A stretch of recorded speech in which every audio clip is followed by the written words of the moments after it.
Shalom saudara di dalam nama Raja Yesus. Saudara, saya tertarik ingin membagikan ini ya.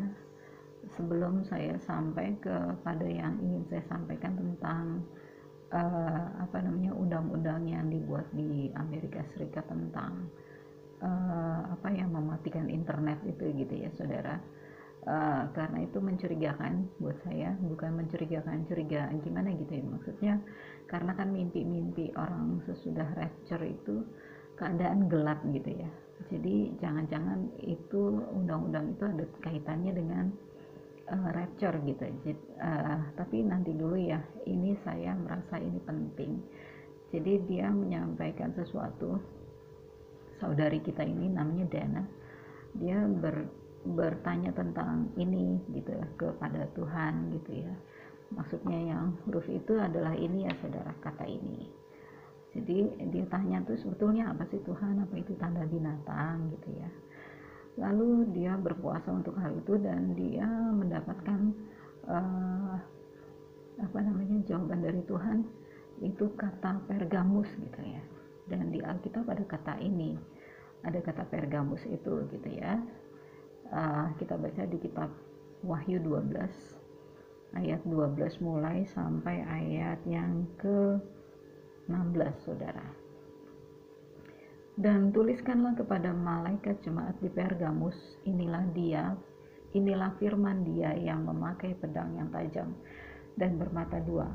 Aku tahu di mana engkau diam, yaitu di sana di tempat takhta iblis, dan engkau berpegang kepada namaku dan engkau tidak menyangkal imanmu kepadaku. Juga tidak pada zaman Antipas saksiku yang setia kepadaku, yang dibunuh di hadapan kamu di mana iblis diam. Tetapi aku mempunyai beberapa keberatan terhadap engkau. Di antaramu ada beberapa orang yang menganut ajaran Bileam, yang memberi nasihat kepada Balak untuk menyesatkan orang Israel supaya mereka makan persembahan berhala dan berbuat zina. Demikian juga ada padamu orang-orang yang berpegang pada ajaran pengikut Nikolaus. Sebab itu bertobatlah, jika tidak demikian aku akan segera datang kepadamu dan aku akan memerangi mereka dengan pedang di mulutku. Jadi kata yang dia dapat gitu ya di sini,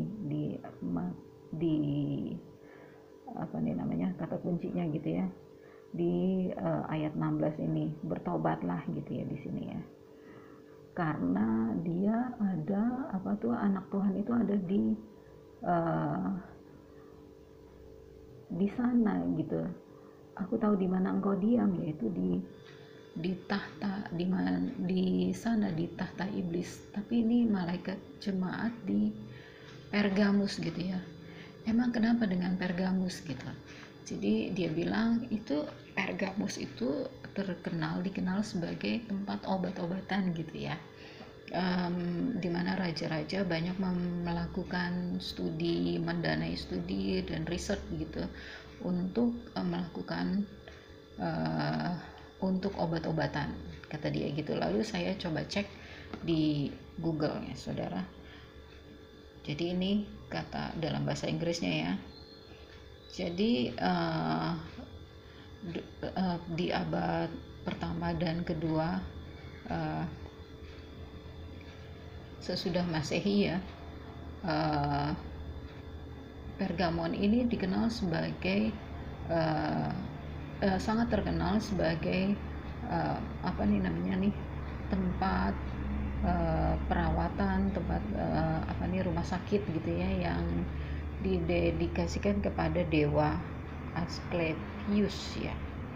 Jadi di sini ya saudara lihat aja, pusat perawatan gitu ya, dan rumah sakit bukan tempat perawatan ya, tempat perawatan lah gitu ya.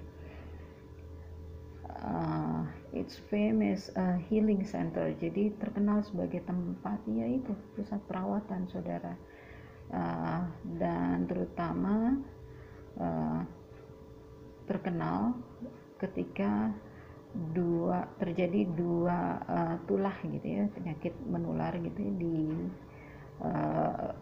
kerajaan Romawi Timur di abad kedua dan ketiga.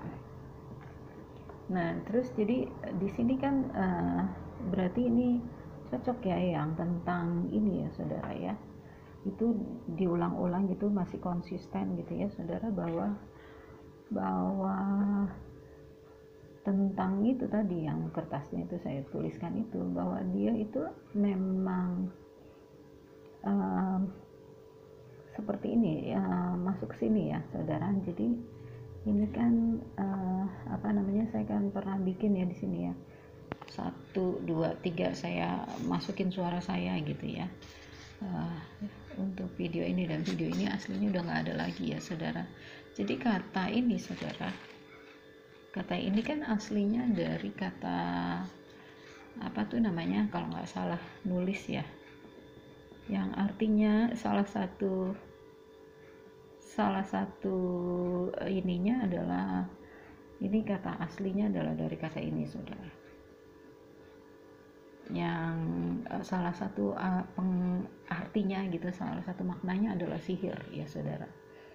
Jadi kenapa jadinya kok tempat pengobatan tapi kok di tahta iblis gitu saudara? Ya karena banyak sihirnya saudara. Nih di sini ya, healing center didedikasikan untuk dewa siapa nih, Asklepios saudara. Jadi terus dia bilang gini, jadi orang-orang yang sudah terima ini ya saudara ya, karena banyak alasannya gitu ya, yang ya kita juga ngerti gitu ya, terpaksa terima gitu karena harus menafkahi keluarga, karena ini karena itu gitu ya saudara. Harus ada kata ini dilakukan oleh setiap orang yang sudah terima, harus begini saudara. Tuhan masih mau terima gitu, tapi itu adalah sesuatu yang dilakukan di tahta iblis. Demikian saya sampaikan, sampai jumpa di awan-awan saudara. Maranatha, shalom.